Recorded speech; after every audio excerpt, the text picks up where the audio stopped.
The story of Charles Cullen is one of the most chilling and disturbing tales in modern medical history. A man sworn to save lives instead became one of America's most prolific serial killers, hidden in plain sight behind the respectable image of a nurse. His victims were not strangers in dark alleys, but patients lying in hospital beds, vulnerable, helpless, and trusting the very man who would end their lives. Born on February 22, 1960, in West Orange, New Jersey, Charles Edmund Cullen was the youngest of 8 children in a troubled, working-class family. His father died before Cullen's first birthday, and his mother, a driving force in his life, died in a car accident when he was just a teenager. This loss left him isolated, insecure, and emotionally unstable. Even in his youth, there were signs of deep psychological distress. At age 9, he reportedly attempted suicide by drinking chemicals from a chemistry set. Throughout his life, Cullen would make multiple suicide attempts, creating a recurring pattern of instability and self-destructiveness. After dropping out of high school, Cullen joined the U.S. Navy, hoping for a fresh start. But his time in the Navy was anything but successful. He struggled to fit in, was bullied by shipmates, and was eventually discharged in 1984. Seeking a new path, he enrolled in the Mountainside Hospital School of Nursing in Montclair, New Jersey. Against the odds, he graduated in 1987, earning his license as a registered nurse. The position gave him access to the most fragile of human lives, and a dangerous level of trust. Cullen began his nursing career at St. Barnabas Medical Center in Livingston, New Jersey. Outwardly, he was quiet, reserved, and polite, but behind the scenes, something dark was growing. It is here that authorities believe Cullen committed his first murders. Using intravenous medications such as digoxin and insulin, Cullen administered lethal doses to patients under his care. These drugs, given in the wrong amounts, could stop a heart or send blood sugar plummeting. At first, the deaths seemed natural. After all, many patients were elderly or critically ill. But Cullen knew exactly what he was doing. Over the next 16 years, Cullen worked at numerous hospitals across New Jersey and Pennsylvania. In each facility, patients began dying under suspicious circumstances. Instead of being stopped, Cullen was able to quietly resign or transfer, a practice later known as passing the trash in the healthcare system. Hospitals feared lawsuits and bad publicity, so they let him leave without reporting their suspicions to the police. This allowed Cullen to continue killing, undetected, for years. Cullen's personal life was as unstable as his professional one.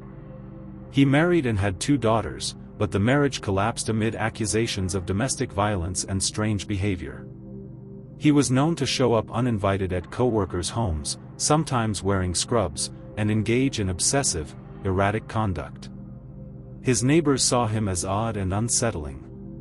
At times, Cullen's depression worsened, leading to multiple psychiatric hospitalizations. Still, no one suspected the full extent of his crimes. By the late 1990s and early 2000s, Cullen's murders escalated. He was working at Somerset Medical Center in Somerville, New Jersey, where the death rate began to rise sharply. A co-worker and friend, nurse Amy Loughren, began to notice discrepancies in patient charts and medication records. Patients who were not in critical condition suddenly died after Cullen's shifts. The hospital's computer system tracked medication orders, and data revealed that Cullen was requesting drugs for patients who had not been prescribed them, sometimes even for patients who were not in his care. Amy Loughren grew suspicious and quietly began working with the police. She wore a wire during conversations with Cullen, trying to gather enough evidence to stop him. In December 2003, Cullen was arrested. He initially denied wrongdoing, but eventually, in a calm and matter-of-fact manner, confessed to killing dozens of patients. Authorities were stunned by his candor. He admitted to at least 40 murders, but investigators believe the real number may be over 400, making him potentially the most prolific serial killer in American history. The motivation behind Cullen's actions remains disturbing and elusive. He claimed that he killed to end the suffering of patients, but many victims were not terminally ill or in pain. Some were recovering and expected to live. This contradiction has led experts to believe that his true motives were more about control, power, and a twisted sense of playing God. By deciding who lived and who died, Cullen satisfied a dark compulsion that he could not resist. In 2006, Cullen was sentenced to 11 consecutive life sentences without the possibility of parole.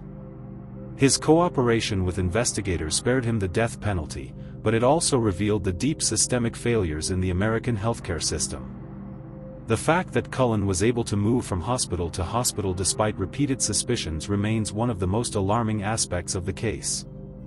In the years since, laws and reporting procedures have been changed to make it harder for healthcare workers with questionable histories to hide their past. The case of Charles Cullen is not just about one man's evil.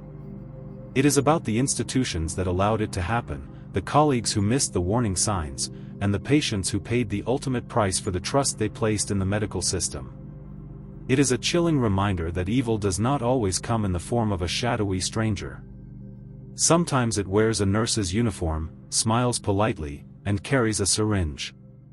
Today, Cullen resides in a New Jersey prison, his days spent in quiet confinement. He has shown little remorse for his actions, and his true victim count may never be known.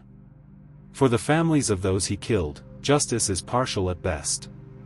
The scars left by his crimes extend far beyond the hospital walls, haunting survivors and reshaping the way the public views medical safety. The story of Charles Cullen forces us to confront uncomfortable truths about trust, responsibility, and the fragility of human life in the hands of those meant to protect it. It is a story that lingers, long after the headlines have faded, a story that warns us to look closer at the faces we trust the most.